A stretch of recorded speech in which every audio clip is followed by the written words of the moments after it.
ಬರ್ತಾರ ಹರಳೈನವ್ರ ಮನೆಗೆ ಅಂತ ಕೇಳಿದ್ ನಾನು. ಇವತ್ತಿನ ತನ ಒಬ್ಬನು ಕೊಟ್ಟಿಲ್ಲ, ಆಣಿ ಮಾಡಿ ಹೇಳವ್ರು. ಒಬ್ಬ ಬಸವ ತತ್ವ ಹೇಳವನು ಕೊಟ್ಟಿಲ್ಲ. ನನ್ನ ಹತ್ರ ಬಾ ಅಂತ ಹೇಳಿದ್ನ.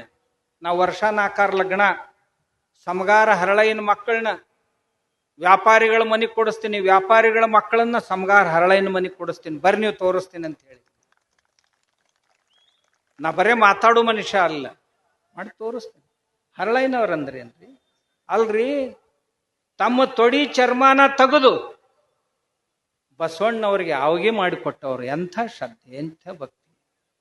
ಆ ಹರಳಯ್ಯ ನಮಗೆಲ್ಲ ಆದರ್ಶ. ಇವತ್ತು ಆ ಹರಳೈನ ಸಮಾಜ ಇವತ್ತು ಸಹಿತ ಧರ್ಮ ಬಿಟ್ಟಿಲ್ಲ, ನಮ್ಮ ಧರ್ಮ ಬಿಟ್ಟಿಲ್ಲ. ಯಾರ್ಯಾರೋ ಧರ್ಮ ಬಿಟ್ಟು ಬೇರೆ ಧರ್ಮಕ್ಕೆ ಹೋದ್ರು, ಆದ್ರೆ ಸಮಗಾರ ಹರಳೈನ ಸಮಾಜ ಇವತ್ತೂ ಸಹಿತ ಹರಳೈನವ್ರ ಮೇಲೆ, ಲಿಂಗದ ಮೇಲೆ ಎಷ್ಟು ನಿಷ್ಠೆ ಐತಂದ್ರೆ ನಮ್ಮನ್ನು ಬಿಟ್ಟು ಹೋಗಿಲ್ಲ ಅವ್ರು.